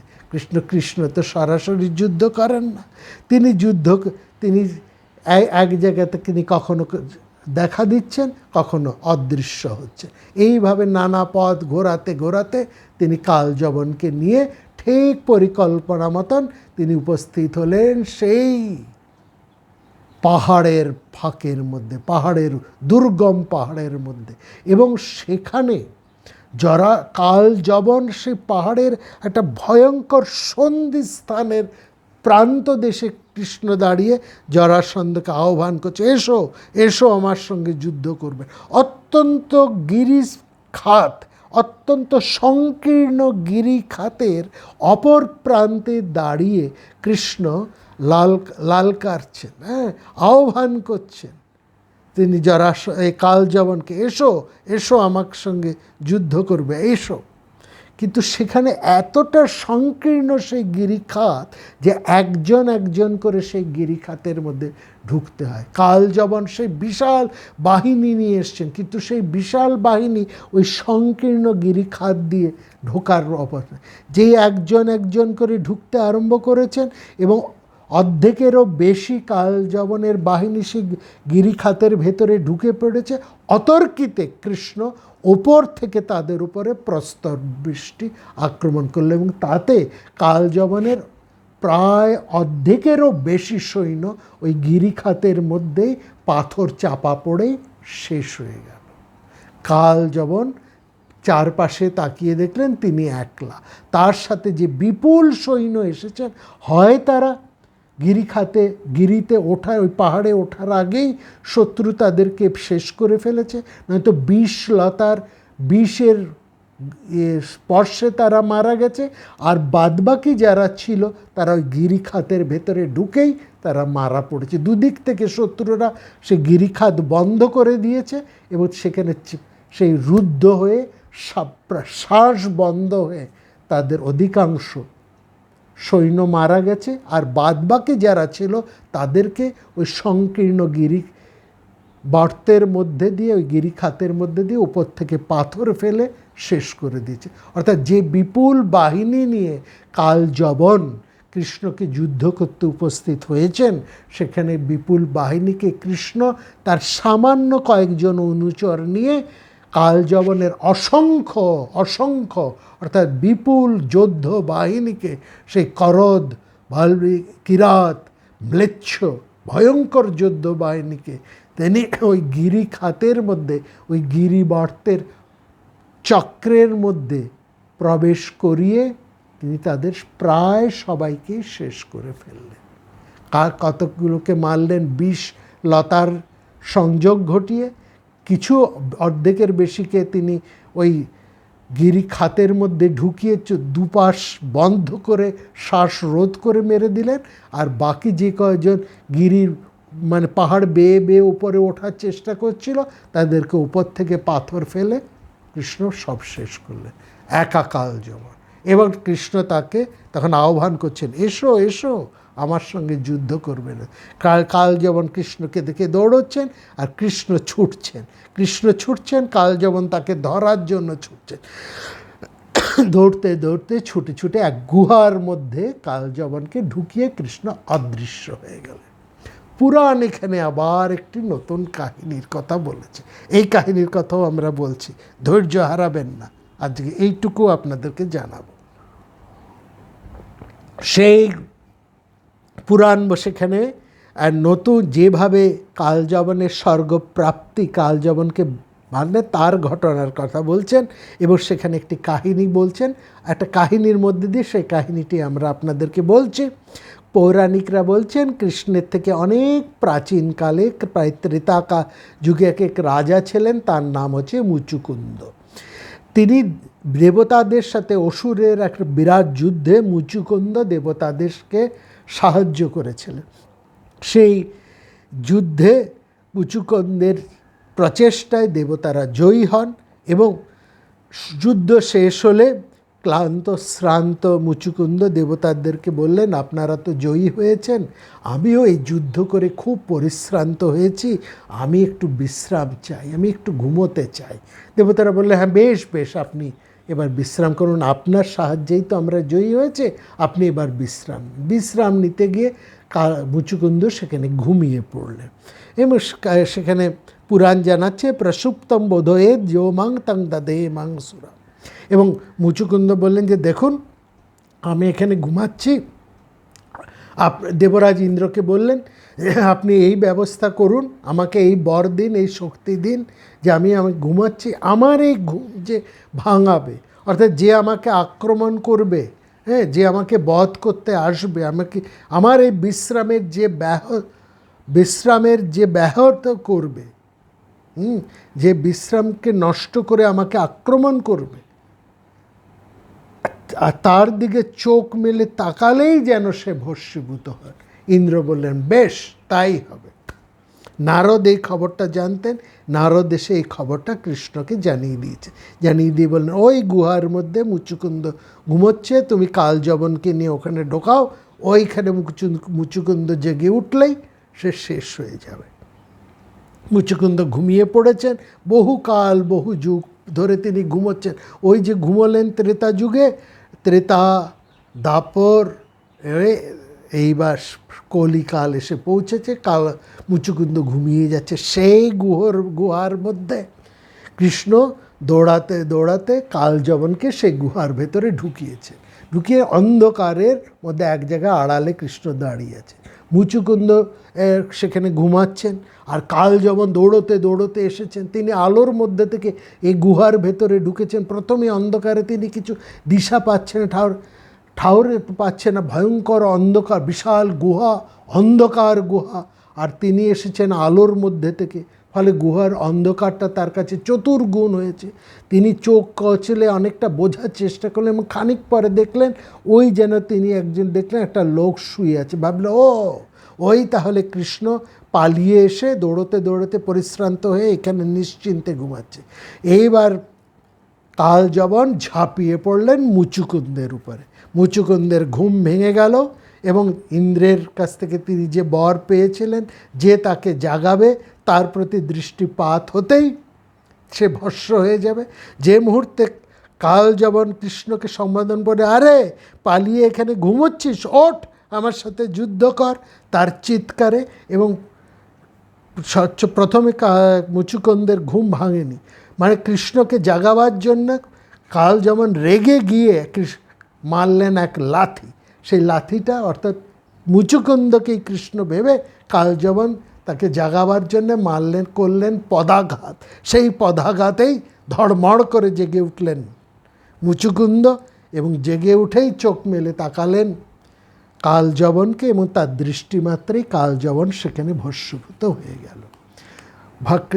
কালযবন ভস্মীভূত হলেন, কালযবন শেষ। তারপরে কৃষ্ণ সেখানে বেরিয়ে এসে মুচুকুন্দের কাছে হাত জোড় করে তার স্তুতি করছে। মুচুকুন্দ কিছু বুঝে উঠতে পারলেন না, চোখ কচলে বললেন, ব্যাপারটা কি হলো? আমি ঘুমোচ্ছিলাম, কে আমাকে পদাঘাত করলো, আর আমি তাকাতে এসে ভস্মীভূত হয়ে গেল, আর এখানে একটা বেটে মতন একটা লোক এসে আমাকে তার জন্য প্রশংসা স্তুতি বা করছেন কেন? কে তুমি? মুচুকুন্দ কৃষ্ণকে জিজ্ঞেস করলেন, কে তুমি? তখন কৃষ্ণ বললেন, আপনি তো ত্রেতা যুগের, আমি হচ্ছি সেই যে মহারাজ যজাতি, তারই অধস্তন পুরুষ, তার পুত্র হচ্ছে যদু, সেই যদু বংশের অধস্তন পুরুষ আমি। বসুদেব আমার পিতা, আমি বাসুদেব কৃষ্ণ। আপনি জিজ্ঞেস করছেন আপনি কতকাল এখানে ঘুমিয়েছেন, আপনি সেই ত্রেতাকালে ঘুমোচ্ছেন, আর এখন কলিকাল। এই এখন কলিকাল, অর্থাৎ কৃষ্ণ হচ্ছেন কলিকালের মানুষ। আর কৃষ্ণ এখানে পরিষ্কার বলছেন, হ্যাঁ, আপনি ত্রেতা যুগের শেষের দিকে ঘুমিয়ে পড়েছেন, এখন হচ্ছে কলিকাল। ইদং কালি যুগং বিদ্ধি কিমান্নাত করে বাণী। অর্থাৎ কৃষ্ণ হচ্ছেন কলিযুগের, দাপরের না। অনেকে দাপরটাকে জোর করে কৃষ্ণের সাথে যুক্ত করার চেষ্টা করেছেন। অনেকে বলেছেন কৃষ্ণ হচ্ছেন দাপর কলির সন্ধি করলেন, মানে দাপরের সাথে কৃষ্ণকে একটা যোগ করার চেষ্টা করছে। কিন্তু আমরা বলবো না, তো জোর করে দাপরকে এনে কৃষ্ণের সাথে যোগ করবার দরকার নেই। কৃষ্ণ কলিকালেরই মানুষ, একেবারে কলিকালের মানুষ। এবং হরিবংশ খুব পরিষ্কার করে কৃষ্ণকে কলিকালেরই ঈশ্বর বলেছেন, কলিকালের ঈশ্বরই তিনি বলেছেন।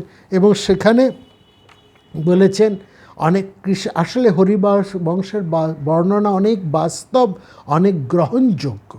এবং সেখানে তিনি বলছেন যে আপনি এখন কলিকাল চলছে, এই কলিকালে, এবং সেই মুচুকুন্দ দেখছেন সেই সময়টা কতটা পাল্টে গেছে। তার সময় লোকগুলো কত লম্বা লম্বা বড় বড় ছিল না, এখনকার লোকগুলো সব বেটে বেটে হয়ে গেছেন, কৃষ্ণ সব বেটে বেটে লোকেরা হয়ে। তো যাই হোক, এইখানে এই যে মুচুকুন্দের ঘটনা, এই যে ঘুম, এই ব্যাপারটাকে আমরা এইভাবে নেব না, এর তাৎপর্যটা একটু আমাদের বুঝতে হবে। এই পৌরাণিক কাহিনী, মুচুকুন্দের নিশ্চিন্দ্র ঘুম, তারপরে কালযবনের পদাঘাতে তার জেগে ওঠা, তাকিয়ে কালযবন ভস্মীভূত হয়ে যাওয়া, এই সবগুলো মধ্যে আমরা যাব না। এর রহস্যটা একটু বুঝুন। আসলে কৃষ্ণ কিন্তু সরাসরি যুদ্ধ করেন না। যদি আপনারা কংসর কে বাদ, যদি আপনারা জরাসন্ধ বধের কথা দেখেন, কিংবা আরও যে সমস্ত হংস, ডিম্বক, প্রাগজ্যোতিষপুরের রাজা, এরকম যাদেরকে কৃষ্ণ বধ করেছেন, সেখানে কৃষ্ণ কিন্তু সরাসরি এদের কাউকে বধ করেনি, অন্যকে দিয়ে কৃষ্ণ তাদেরকে বধ করেছে। জরাসন্ধকে কৃষ্ণ নিজে বধ করেননি, বধ করিয়েছেন তিনি অর্জুন আর ভীমকে, বিশেষ করে ভীমকে দিয়ে তিনি বধ করিয়েছেন। হংসক, ডিম্বক, প্রাগজ্যোতিষপুরের রাজাদেরকেও কৃষ্ণ সরাসরি নিজে বধ করেননি, অন্যভাবে অন্যকে কাজে লাগিয়ে তিনি বধ করেছেন। এটা কৃষ্ণের যুদ্ধনীতি, এটাই কৃষ্ণের কৌশল, এটাই তার সমরাঙ্গনের নিয়ম, এটাই তার রাজনীতি। এইটা যদি আপনারা বোঝেন তাহলে এটা বুঝতে সুবিধা হবে। কৃষ্ণ কালযবনকে নিজে বধ করেননি সরাসরি। কেন? এই জায়গাটাও বুঝতে হবে, কেন তিনি সরাসরি কালযবনকে তিনি তো কালযবনকে গুহার মধ্যে এনে এসে অতর্কিতে নিজে পেছন থেকে আক্রমণ করে মারতেই পারতেন, কারণ কালযবন একা হয়ে গেছেন, তার সব সৈন্যদেরকে তো তিনি আগেই শেষ করে ফেলেছেন। কেন বাদ করেননি? কারণ এবার আবার একটু ফিরে যান কালযবনের জন্মের ইতিহাসে। কালযবনের পিতা গর্গ যিনি ছিলেন, শৈশীর আয়ন, তাকে আমরা কি বলেছি? তিনি হচ্ছেন যাদব কুলের ব্রাহ্মণ, অর্থাৎ যাদব বংশের কাছে তিনি একজন সম্মানীয় মানুষ। তাকে সরাসরি বধ করতে পারেন না যাদবেরা। কোনো যাদব সৈন্য সরাসরি কালযবনকে বধ করতে চাইবেন না, কারণ যতই হোক ব্রাহ্মণের একটা মর্যাদা তো সেকালে ছিল। তখনকার দিনে ব্রাহ্মণের গায়ে কেউ হাত তুলত না। অত কি কথা, আরেকটা দৃষ্টান্ত আপনাদেরকে দিচ্ছি, মিলিয়ে দিন। যেমন আমরা একটু আগে এই কালযবনের এই কথা বলতে গিয়ে আমরা সেখানে যেমন দ্রোণাচার্যের ছেলে মেয়ের কথা, ধৃষ্টদ্যম্ন এবং দ্রৌপদীর কথা বলছি, সেই দ্রোণের পুত্র দ্রোণাচার্যের পুত্র, সেখানে যেমন দ্রুপদের পুত্রকন্যার কথা বলেছি, এবার আমরা দ্রোণপুত্রের কথাটা নিয়ে আসি, বুঝতে পারবেন। ওইখানে আমরা তো সেই কথাটা বলেছি না, যে কালযবন ছিলেন তার পিতার যে বিদ্বেষ, তার পরিপূরক, সেই বিদ্বেষ পূর্ণ করার পাত্র, উপায়, তাই না? ধৃষ্টদ্যম্নুর মতন, অর্থাৎ পিতার যে দেশ অনল, প্রতিহিংসার অনল থেকে দ্রুপদের প্রতিহিংসার অনল থেকে যেমন ধৃষ্টদ্যম্নুর জন্ম, ঠিক একই রকমভাবে গর্গ শৈশীর আয়নের প্রতিহিংসার অনল থেকে কালযবনের জন্ম। এই দুটো যেমন মিল। আবার দেখুন দ্রোণপুত্র অশ্বত্থামা, দ্রোণ যেমন সমস্ত কুরু বংশের এবং পাণ্ডব বংশের গুরু তিনি, সুতরাং গুরুর গায়ে কেউ হাত দেবেন না। কোনো কেউ দ্রোণকে সরাসরি মারতেন না, আঘাত করতেন না। এমনকি অর্জুন দ্রোণের শত অন্যায় জেনেও তিনি দ্রোণকে তিনি হত্যা করতে রাজি হবেন না। সেখানে কৃষ্ণ বাধ্য হয়েছেন এই ধৃষ্টদ্যম্নুকে ব্যবহার করেছেন বধ করার জন্য। তিনি জানতেন এখানে অর্জুন বা পাণ্ডবেরা কেউ দ্রোণাচার্যের প্রতি অস্ত্রাঘাত করবেন না, একমাত্র মিথ্যাচার করতে তিনি বাধ্য করেছেন যুধিষ্ঠিরকে, এইটুকু পর্যন্ত। তো এই যে দ্রোণপুত্র অশ্বত্থামা, তিনিও কিন্তু পাণ্ডবদের বিপক্ষে থাকলেও তিনি কিন্তু গুরুর পুত্রের মর্যাদায় ছিলেন, গুরুর মর্যাদাই তিনি উপভোগ করেছে, কেউ কিন্তু তাকে বধ করে। এবং তিনি দেখুন, সেই অশ্বত্থামা যখন উত্তরার গর্ভজাত বীজকে নষ্ট করলেন, পরীক্ষিতকে যখন শেষ করলেন, তখনও কিন্তু পাণ্ডবরা গুরুপুত্র হিসেবে তাকে ক্ষমা করে দিয়েছে, তার প্রাণ আঘাত করেন, তাকে হত্যা করেননি। তার শুধু মাথার মধ্যে তার যে উজ্জ্বল মণিটা ছিল সেটা তারা কেড়ে নিয়েছেন। ওই উজ্জ্বল মণিটা নিয়ে নেওয়ায় তার কাছে মৃত্যুর মতন হয়েছিল, শিশুঘাতী, কারণ তিনি গুরুপুত্র।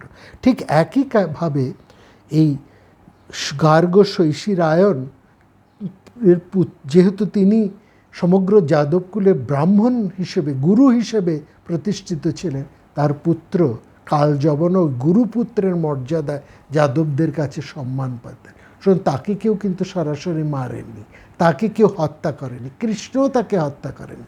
তাকে হত্যা করিয়েছেন এই মুচুকুন্দকে দিয়ে, এই মুচুকুন্দকে দিয়ে। এইটা হচ্ছে একটা ব্যাখ্যা।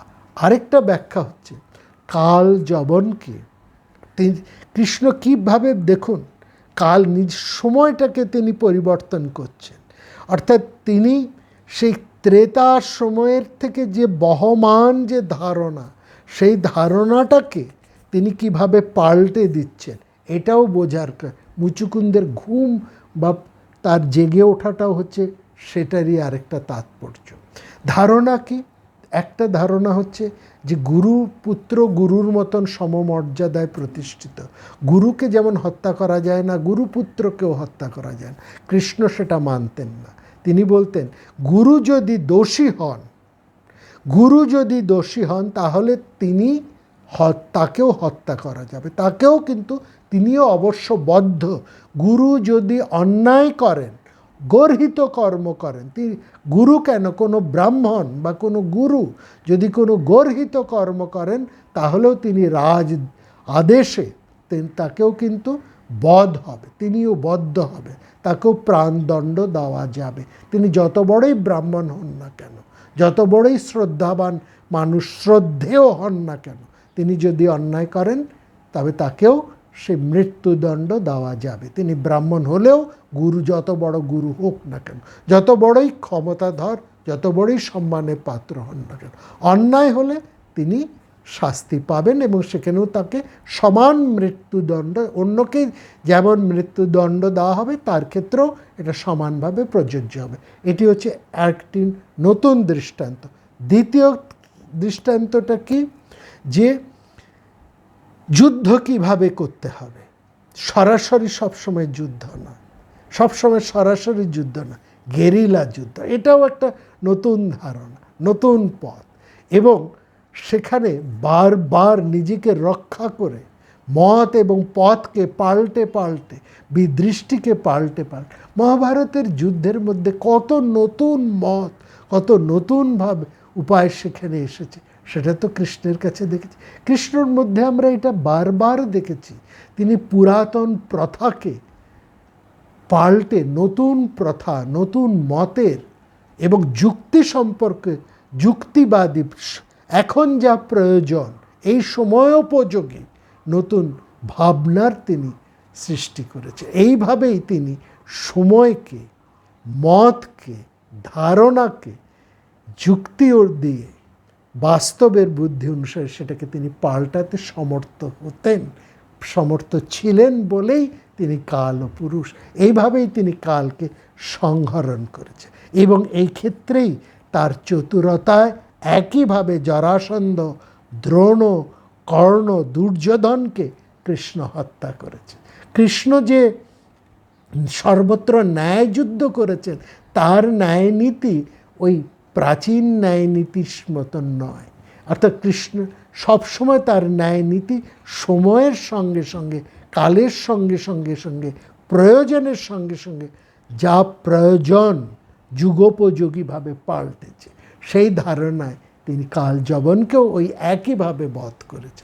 এই দৃষ্টান্ত রাখার জন্যই এই ত্রেতা যুগের ঘুম মুচুকুন্দকে এনেছে এবং পৌরাণিকেরা মুচুকুন্দকে এনেছে। মুচুকুন্দ একজন শক্তিমান রাজা, তাকে ব্যবহার করেছেন কৃষ্ণ কালযবনকে বধ করার জন্য। আর ওই যে সময়ের ভাবনাটাকে, গুরুপুত্রের ভাবনাটাকে পাল্টাচ্ছেন, যা ত্রেতা যুগ থেকে সত্য যুগ থেকে চলে আসছে, সেটা পরিবর্তন করছেন বলেই মুচুকুন্দের ওই ত্রেতা যুগ থেকে টানা ঘুমের একটা কাহিনী পৌরাণিকেরা এখানে যোগ করে। এইটাই হচ্ছে মূল তাৎপর্য, এইটুকুই রাখুন। অর্থাৎ সময়ের সাথে সাথে অবস্থানকে পাল্টানো, নিজেকে পাল্টানো এবং প্রয়োজন অনুসারে সত্য যা প্রয়োজন, যেটা এখন প্রয়োজন, যেটা এখন সবাইকে রক্ষা করবে, যেটা সার্বিক হিত সাধন করবে, সার্বিক হিত সাধন করবে, সেখানে কোনো একটা পুরনো ধ্যান ধারণাকে আঁকড়ে ধরা থাকে না। ইয়াদা ইয়াদা ধর্মস্য গ্লানিকে, এই ধর্মের গ্লানিকে, এই ডিসঅর্ডারকে তিনি দূর করবার জন্যেই তিনি অবতরণ হচ্ছে। কৃষ্ণ এই যেখানে যেখানে ধর্মের গ্লানি হচ্ছে সেখানে সেখানেই তিনি অবতরণ করছেন বলেই তিনি অবতার পুরুষ।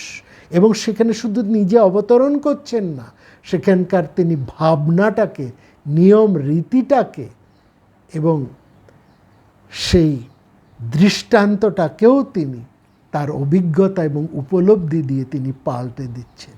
এই চতুর্যুগের কী করে বিভিন্ন পরিবর্তন তিনি ঘটাচ্ছেন সেটাও লক্ষ্য। এই যে অর্থেই তিনি কালপুরুষ, এই অর্থেই তিনি ভয়ঙ্কর কালকে সংহার করছেন, এই জায়গাটাই হচ্ছে, এই অর্থেই তিনি কৃষ্ণাঞ্জন, দামোদর কৃষ্ণ। এইটাই কালযবন মুচুকুন্দের কাহিনীর মর্মার্থ। এবং এইটি হচ্ছে আমাদের যে আলোচ্য বিষয়, কাল সংহরতি কাল, তার মূল ভাবনা। সময়ের সঙ্গে সঙ্গে নিজেকে পরিবর্তন করতে হবে। পরিবর্তন করতে হবে কোন অর্থ থেকে? স্বার্থের দিকে না, ব্যক্তিগত ক্ষুদ্র স্বার্থের জন্য নয়। এইভাবে নিজেকে পরিবর্তন, বৃহৎ হিত সাধন, বৃহৎ মঙ্গলের ভাবনায় পুরনো বস্তা পচা ধ্যান ধারণাকে ত্যাগ করে নতুন ভাবনায় উদ্ভাসিত হয়ে জেগে ওঠা। এটাই হচ্ছে কৃষ্ণের মূল কথা। এই অর্থেই তিনি কৃষ্ণ, এই অর্থেই তিনি কালপুরুষ এবং এই অর্থেই তিনি ভয়ঙ্কর কালকে সংহরণ করেন।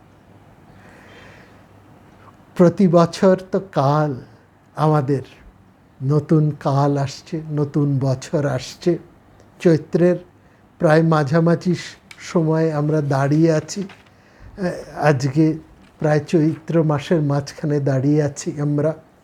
একটা বিশেষ কাজের জন্য আমাকে কিছু দিনের জন্য আসাম এবং আরও কিছু অঞ্চলে যেতে হবে। আমি ফিরে আসবো আবার 12-13 দিন বাদে, এবং তখন আবার নতুন কোনো পর্ব নিয়ে আসব। ততদিনে আগাম নতুন বছরের, নতুন সময়ের সার্বিক মঙ্গল কামনা, শুভ কামনা আপনাদের সবার প্রতি জানিয়ে রাখছি। সবার ভালো হোক, সেই কালপুরুষের আশীর্বাদ আপনাদের সবার উপর বর্ষণ হোক। তিনি আমাদের সমস্ত কাল, সমস্ত যা কিছু ক্ষতি, যা কিছু সংকীর্ণতা দূর করুন সেই কালপুরুষের কাছে, এই প্রার্থনা। ভালো থাকবেন। বাংলা নতুন বছরে আবার আপনাদের সঙ্গে আমার দেখা হবে নতুন পর্ব।